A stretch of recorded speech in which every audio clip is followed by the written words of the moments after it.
Hi, friends. Thanks for joining us. Do us a huge favor and smash that subscribe button. We just hit, what do you call them? Milestone?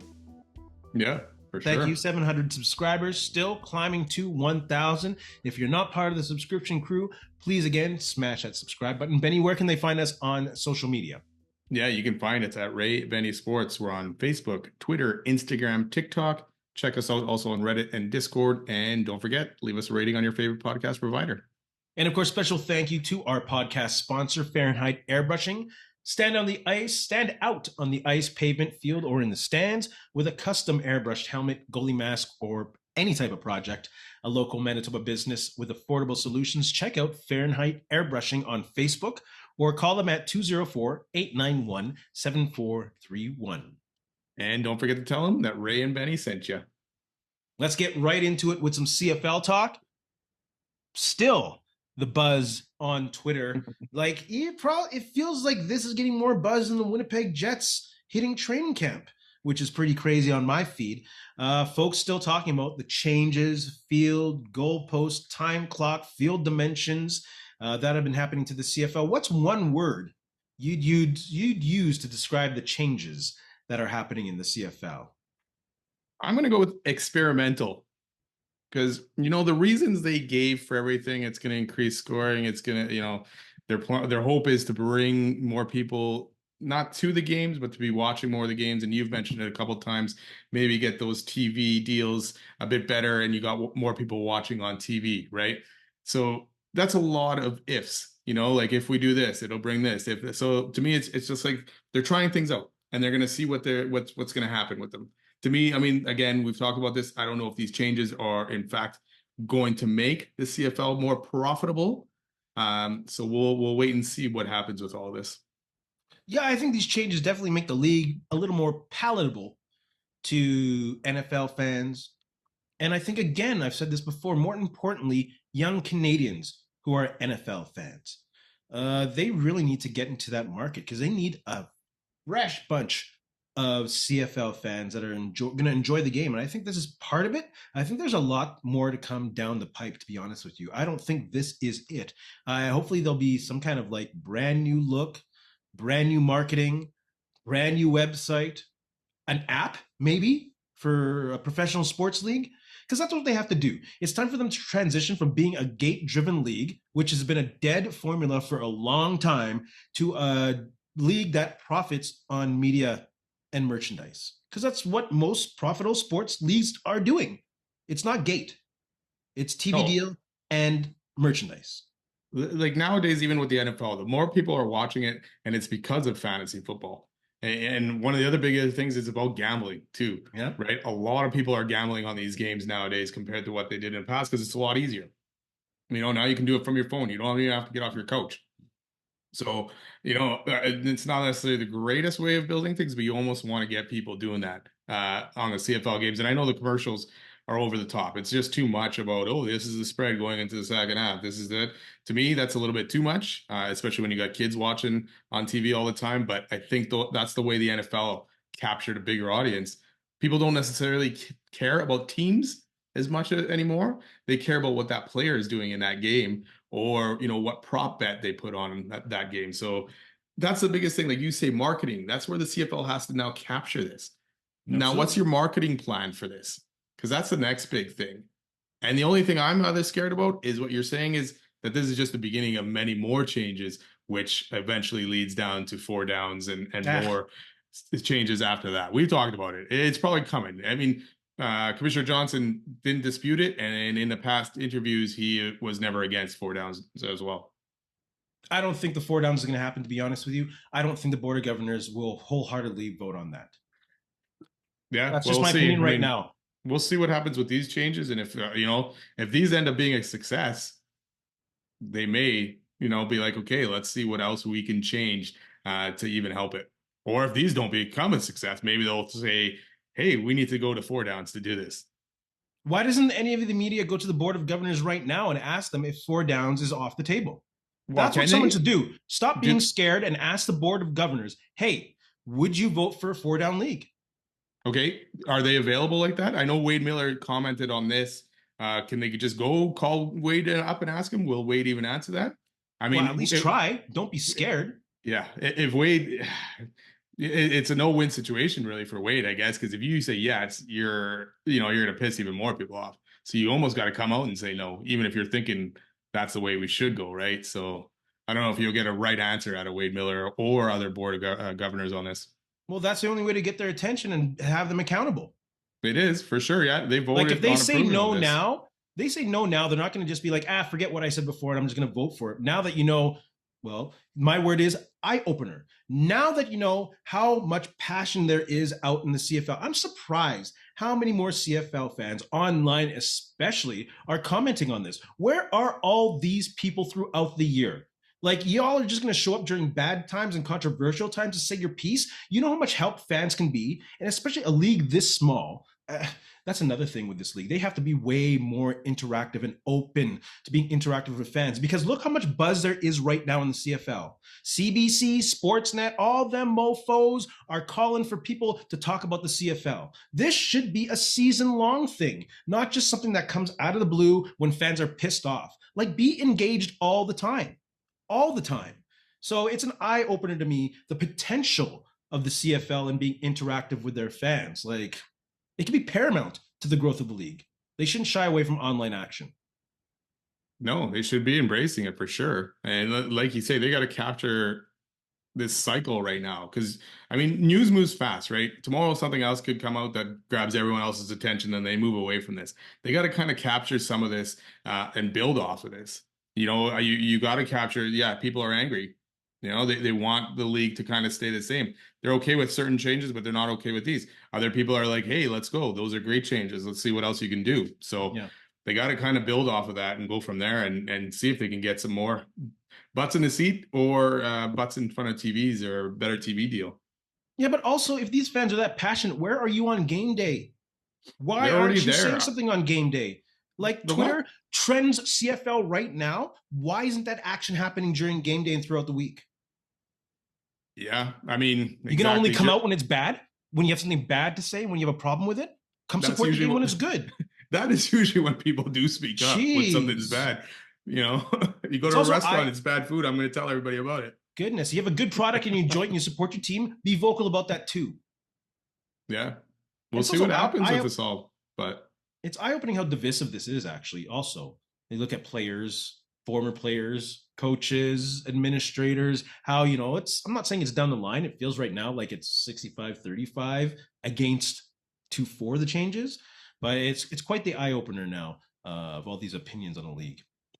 well, yeah, which is good. You want people talking about this league, right? And we'll see. I mean, there's still some of the rules aren't here for another 2 years. Will they even get implemented at some point? You never know. Sometimes these things are announced and don't end up going through. I think To me, if it was you're all happening next year, I'd be like, okay, it's happening kind of thing. But the fact that the field size change is not changing for another 2 seasons or another season after this one kind of thing is interesting because it gives you time to kind of back away from it if they wanted to. I don't think that's on the table. I don't think so, but you never know what happens in this CFL in the next year or so. Fans think they got a lot of power to change that. I don't think so. They're moving forward, whether you like it or not. Not you fans, and you too. Not me? Let's move on to the Bomber Blueprint. They got a big game against Hamilton. A lot of these for the Bombers are almost must-win games, close to clinching. If they do win this game with a bunch of help, a playoff spot. Am I wrong there? I might be too early there. But Might be a little bit because the crossover is still kind of. I in think the air. there's 3 more games really after this one, right? For each team Yeah. almost, right? So yeah, Toronto would still have 3. You would need if Toronto loses, Winnipeg wins. That's a 3-game spread. You need to win one more after that. So There you go. It's close. So, what do the Bombers need to do, or what do you see them doing against the Hamilton Tiger Cats? Let's start on offense. You can go first. yeah, it looks like so the Bombers are gonna have probably Vanderpool back, Peyton Logan, Zach Collaros, obviously, which is huge. Jarrett Stearns depends what they're gonna do there. Wheatfall may be questionable. So we'll see what happens once the depth chart comes out. But that's good news. Obviously, the biggest one is Zach Collaros. Basically, protect Collaros. I think the game plan really needs to focus on that because we can't have him take more big hits. So that No. requires the O-line to really step it up. And like you said last week, the O-line actually looked pretty good, and Strevler was getting time. Yeah. Again, it's against Ottawa, who, I think, do they have more sacks than the Bombers or just under the sacks that the Bombers have? So, it wasn't a big test, but they got the job done. And part of that's going to be using Brady Oliveira to give Zach time in the pocket later on. So Oliveira needs to be able to run the ball. They need to open lanes for him. Last game they played Hamilton, 200 yards total, over 200 yards between Brady and Strevler. So the running game should be able to do that. And the biggest thing, turnovers. No turnovers. The Bombers offense has to play clean.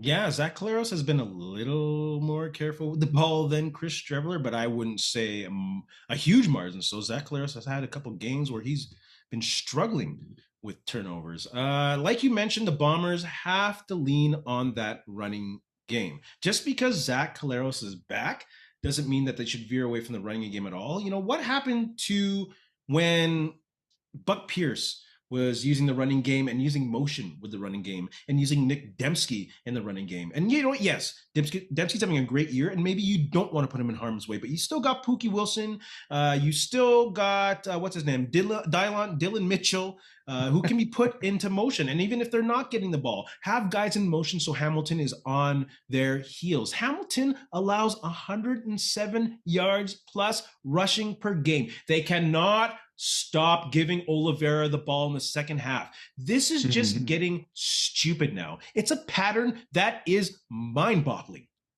Yeah. Also, I wouldn't mind seeing them in the hurry-up offense at the beginning of the game. Play action will be available from the start. So get your guys on the line, use play action, run the shit out of the ball, and beat the hell out of the Tiger Cats. Simple, eh? I just said it like that. Like I don't have the game plan for a game or anything. Defense. But that's the thing. Sorry, Hamilton's D is successful to everything, right? I mean, they're not strong. They're not, lights out. So the Bomber offense should be able to have some success here. Come on now. They had marginal success with who in the game there? Exactly. Defense, the Bombers did not, speaking of last time they played them, they did not, I don't think, as far as I can look at the stats, did not allow a pass over 30 yards when they played Hammy. That is huge. If they can keep everything in front of them and have some decent pressure on Bo Levi Mitchell and make those tackles when those dudes make the catches and possibly rip the ball out for a fumble, I think they'll be in good shape. And also, maybe again, it's me. It doesn't seem like the Bombers, in regards to turnovers, are jumping many balls or routes to get interceptions. They seem to be all tips or else overthrows or missed throws that these Bombers. I'm wondering why aren't they a little more aggressive in getting those turnovers and jumping those routes, especially the wide side of the field that Zach Collaros gets a lot of his interceptions on. Like, why aren't those corners ears up, ready to jump on those balls? Yeah, that's exactly it. That's where we're kind of missing. DeMario Houston did that a couple years ago. Tyrell Ford last year. They took advantage. And yes, sometimes they got burnt, especially Houston, a couple of years ago when he did it, or a few years ago, I guess now. But, it works here and there, and it's a game changer. Yeah. And that's one thing that, besides last week with the 4 turnovers against Ottawa, the defense has not been able to do very much this year. But like you say, get after Bo Levi. Hamilton's O-line is pretty good. Bo Levi is going to get time there. And the defense did a pretty good job against him last time. The only thing is Greg Bell killed us on the ground. And Greg Bell has actually been playing pretty good, over the last few weeks. He's always around that 100-yard mark. So the Bombers are going to have to be aware of that because I know a lot of the focus is always on Bo Levi and his arm and all that. And the receivers, obviously, that they have there with Lawler, Tim White, Keandre Smith. It's a pretty potent offense. And the Bombers D gave up 400 last week to Drew Brown in the air. So I could see this again. They just got to limit the amount of points they give up, keep them out of the end zone, keep them settling for field goals, and just get that ball, turn over that ball, and rip it away from Hamilton. And that's the thing also with getting Oliveira in the running game going. You are keeping Bo Levi Mitchell off the field while you're beating the hell out of their defense. Yeah. Time of possession, right? I mean, I don't know if the Bombers have really been winning the time of possession lately, obviously. With time of possession is a weird thing in the CFL. It really doesn't matter. But if the Bombers heavily win time of possession, that is in their favor. That means the running game is going and they are marching down the field on a 10, 9-minute drives. Yeah, especially the fourth quarter when if they have that lead, right? Lean on over there to put that game away. Hell yeah. What do you got for special teams or defense? Sorry, we catch your No, defense? we just talked about defense. We transitioned it so nicely into yours. I'm like, did you get a turn? Yeah, Excellent. yeah. So let's go special I did. teams. And hopefully we can get another big game from Trey Vavella, right? I mean, even if it's not a return, get that field position, and flip it sometimes because again, Hamilton, I feel like Hamilton is going to move this ball on the Bombers D. Yeah. So, and sometimes you're going to have to try and flip that field position if Hamilton doesn't end up scoring and just punting it, right? So Trey Vavella, I think, is going to be very important in this game, and hopefully he can break something again. Man, that dude. And yes, going back to rule changes, missed field goals, they are going to be missed in the CFL. Yes. I can't stress how much they're going to be missed. It's going to be weird not having them. But yeah, he does have to, and they got to flip the field. They can't be starting deep in their own zone all the time. That missed field goal thing is probably the biggest thing that I'm going to miss out of all those. Like I can almost live with everything else, but I'm going to miss that part of the game. It's an exciting play. Like it's not absolutely eliminated. There's opportunities where if it's short, but still. Well, and that could very well happen because that I still can't wrap my head around the distance of this field goal. A 30-yard from the 30-yard line is going to be what, 52? Yeah. Like that's crazy to me. So you can definitely have some short kicks from there. Mm-hmm. Special teams, speaking of field goals, Castillo. I think they're going to have to, if they can't punch it in the end zone, they're going to have to depend on Castillo getting these points. They can't be going on drives without getting points. You know what I mean? So just get it in there on their side of the field. Keep grinding them. Castillo has to be perfect. Well, yeah, because the guy on the other side's been pretty good this year. Mark Leggio. Legs. Yeah, he's doing good. Here, Lahu's had fun in the sun. Woof. That's no hate against, we had Medlock and also Castillo. Oh, but yeah. if we held on to one of them, who knows what the hell would have happened. Well, it's worked out, but I get it. The cuts of Leggio and her, I can't even say his Liram. He was horrible because of I was at a game where Liram missed like 5 field goals and they lost to Edmonton, and it's just like you can't stick with that. Leggio, even in the Grey Cup and that, you just can't stick with it, unfortunately. No. But hey, good for them that they've bounced back. Absolutely, yeah. Props. Bomber fans, don't forget to smash that subscribe button. CFL fans, let's talk about CFL.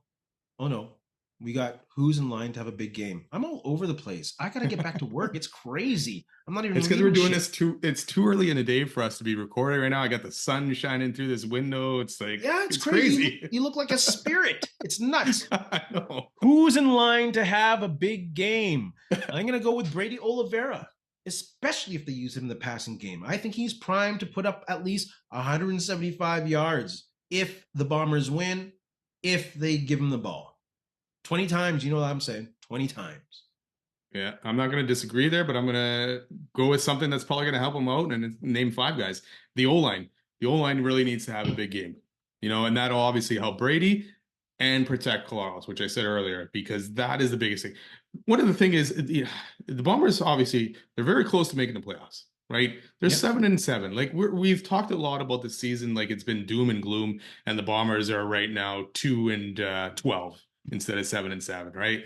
So they're there. They're right in the mix, but they're going to need Zach Collaros to be on his game to have a chance and a shot at playing for a Grey Cup in Winnipeg. So the O-line is going to need to step it up and get gelling, and a lot of injuries, so a lot of guys in and out of that. They haven't had a chance to have their full unit, really. I mean, Eric Lofton is obviously still out, so hopefully they can step up and have a big game here. Speaking of having big games, let's go to our CFL Fantasy Football picks. CFL fans, don't forget to smash that subscribe button. Who do you got for quarterback this week in CFL Fantasy Football? I got to go with Nathan Rourke, man. The guy's on fire. It's hard to argue against him. I know Toronto did a decent job with him. Not a decent job, but a better job last time they played. But yeah, I got to go with Nathan. BC's O-line has been playing considerably better. in the past 3-4 weeks. So I'm also going to go with Nathan Rourke against a Toronto defense that has been looking pretty iffy, almost on a weekly basis. That's surprising. Well, it's not surprising. Corey Mace is gone, and it's really settling in now that they're not as good. They did lose a lot of guys and let a lot of guys go, right? Yes, So some of them followed him to Saskatchewan. yeah. Let's go running back. I already talked about Brady Oliveira getting 175, so I can't go against Brady Oliveira this week. Yeah, I agree with you on that one. Again, the Bombers are going to need him to be big. And if he can get that 175, the Bombers probably win. So I'm taking him as well. CFL Fantasy fans, so far you got Nathan Rourke at quarterback, Brady Oliveira at running back. Who are you going to put at wide receiver? We're on the same path so far. I'm going to join someone with Nathan Rourke because you need that quarterback wide receiver duo. And I'm going to pick Justin McInnis for my wide receiver because obviously if Rourke is slinging it, one of his receivers is benefiting from that. So for me, I think it'll be Justin McInnis this week. No hate on that pick. I need Keon Hatcher to have a big game. Fantasy football for real. So I'm going to say Keon Hatcher, but for me personally. But I think that Keyshawn Johnson is actually the good pick from Saskatchewan to play against that Swiss cheese Elks league worst pass defense. So I'm going to go Keyshawn Johnson. Defense, I'm going to take Saskatchewan's defense. I think they're going to concentrate on Rankin, shut him down, and with Rankin out of the game, not by injury, but being by shut down, I think that'll force Fajardo into some turnovers. So I'm going to go Saskatchewan defense. I'm going to go with the Alouettes in this one because Vernon Adams is playing, but still a bit of a back injury there. So I'm not totally trusting him finishing this game. That's fair. So, but also the way Vernon Adams was looking against a BC defense that is not as good against it as the Owls defense. So I think the Owls defense will be able to step up and shut down Vernon.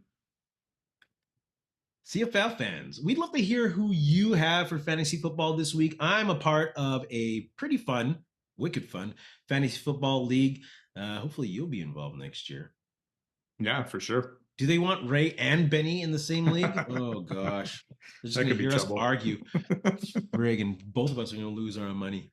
Yeah. Let's move on to CFL Picks. Who do you got in the first game? We got Calgary and Montreal playing in Montreal for Friday Night Football, the first matchup.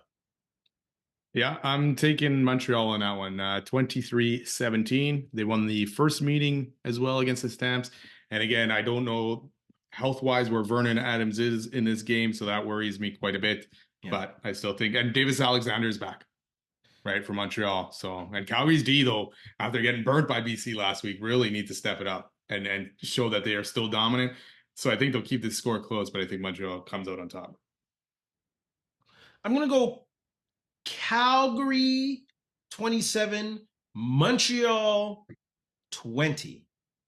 I think Vernon Adams will be okay enough to spread the ball around, and Calgary's defense won't be on the field as much as they were without him and his poor performance and the next quarterbacks. So I'm going to go Calgary on the rebound because they're hungry and they're ready to win. Again, who's playing quarterback in Montreal? Davis Alexander's back. So hopefully he can stay healthy. It's not MBT, because if it was MBT, then I'd be probably flipping it. Yeah, that's the thing. Davis Alexander's first game back against a tough Calgary defense. So I'm going to stick with that. I'm going to go Calgary in the win on that one. Who do you got in Toronto and BC? I'm going with the Lions in this one. It's in BC. Lions are rolling 35-21. I know the Argos beat them pretty good last time. I think Arbuckle's back this week, or at least he's been practicing.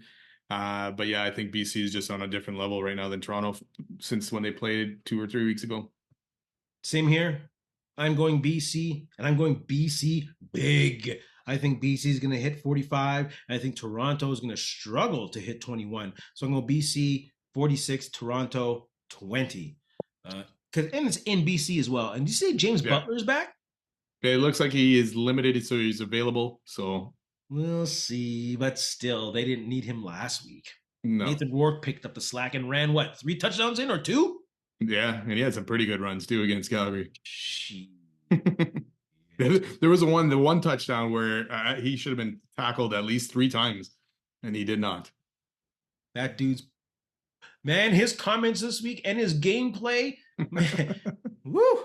Nathan Rourke, Canadian Boy, of the year. is he ever getting ragged on for those comments though, eh? Like Some he people is praise taking him. some heat. And yeah, it's like you got 50-50, right?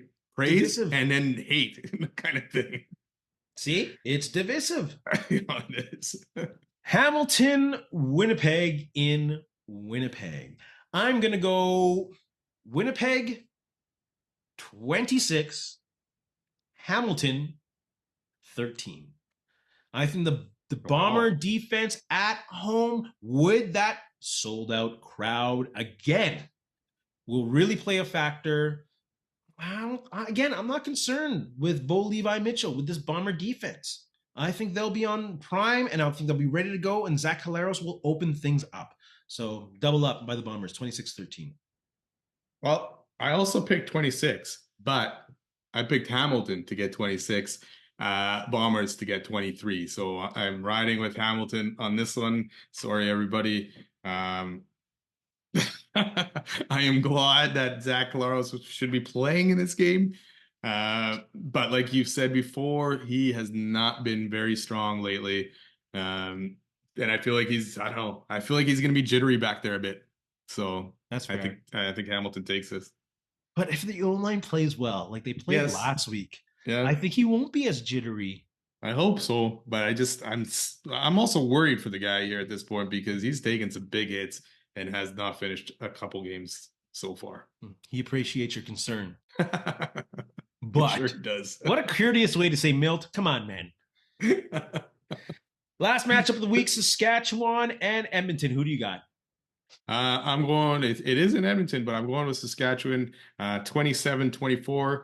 Last time they played, it was 21-18, so another close game. But I think Fajardo, if Fajardo can stay clean, no interceptions, which he did last week, and it was a close game against Hamilton, I think he'll give him a shot, right? And then this with rank and running and everything like that, it'll be close, but I still think Saskatchewan takes it. It is in Edmonton, but it will be a heavily Rough Rider Green crowd. I believe they've hit 30,000 ticket sales. Yeah, that's right. Already. I saw that too. Yeah. So will they open the upper deck? Who knows? But heck, that's a great crowd. Great side of things for Edmonton and Saskatchewan. Of course, Saskatchewan fans, best travelers in the league. I will not say they're the number one fans in the league. They lost that title a couple of years ago. Yeah. But, my microphone was messed, so my sound might not be good. Well, we recorded the episode already. So you got no good sound. I got no good video because of this dang sun. It'll all balance out. CFL fans, put your predictions down below. We really still want to hear how you feel about the changes to the CFL. It's been really encouraging to have these great conversations online. Don't give up these conversations on game day. Be there. Be as loud for your teams because that helps the league grow. Believe it or not, in a league this small with such fan interaction that's gate driven so far, we have to be more active and more vocal, and not just when you're pissed off on game day, supporting your team and supporting your league. So do that. Benny, you have anything to say to our friends? Before I do that, I still need an answer on that 35-second clock and how that's going to work in the last 2-3 minutes of a game. It's got to be where the game clock and the play clock are separate. The game clock cannot start until the ball is snapped. That has to be the amendment. But again, though, if the Bombers are winning and the Bombers just trying to run play, the clock shouldn't stop, right? With with this new 35-second clock, right? Like I know now I know they whistle it in so the Bombers could stand there for 20 seconds, right? Anyways, killing the clock because they're winning the game and all that, right?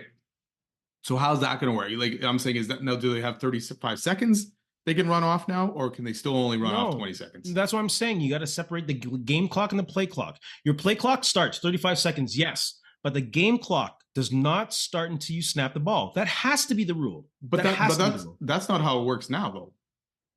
Well, yeah, it does. Because the game clock and the play, that's what I'm saying. It can't be synced. Because right now it's synced with 2020. But now you start the 35 automatically when the play is done, but you do not start the game clock in the last 3 minutes until the ball is snapped. Even if you're on offense and I just ran the ball, I mean, it should still start at 20-second mark, right? Like that's the way it works now. Okay, I think what I'm saying, I don't think I'm saying it clearly. Right now, yes. The game clock. Right now, in the league, in the rules as it is, Yeah. The game clock, the official time clock, 15 minutes down, starts when the ball is snapped with the play clock. I'm saying now, with the new rules, play clock will start at 35 seconds, but game clock does not start until the ball is snapped. That has to be the amendment, or we're screwed.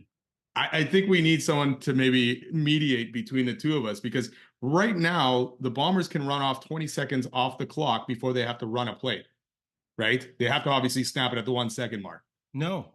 Yes, they can. In 3 minutes, 20, the ball, the game clock and the play clock does not start until boom, we're good to go. No. I guess maybe we're talking about different things here. We were not on the same wavelength for sure on this one. Yeah. Like, I think that's the easy amendment. The game clock should not start until the ball is snapped. If I'm on offense and I'm winning the game and I just ran a run play, right?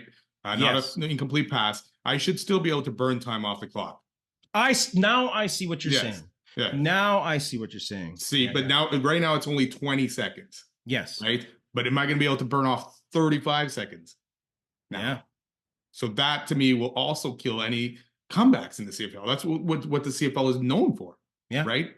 It's like the game's not over. Whereas the NFL, you're done at 2 minutes, right? If you got a first down. So that's what I'm still want clarification on that to know for sure if that's the case or not. Yeah, they can't be running 35 dead. No, because then that's it. You're done the game with a minute and a half or 2 minutes, really, right? Yeah. So. I'm sure they got to amend it. They got to amend it. The Board of Governors, if they don't amend that, F them. Yes. I agree. You have anything? And I got to go to work, bro. You have anything to say to our friends? You know what? Thanks a lot for listening. Don't forget, subscribe and follow, and go Bombers, go. And in the words of Ed Whalen from Stampede Wrestling, in the meantime and in between time, that's it. Another edition of Ray and Benny Talk Sports. Hey, friends and neighbors, don't forget to check us out online on Facebook, TikTok, Instagram, and Twitter at Ray Benny Sports. And don't forget to check out our YouTube channel. Leave a like, leave a comment, tell us what you think.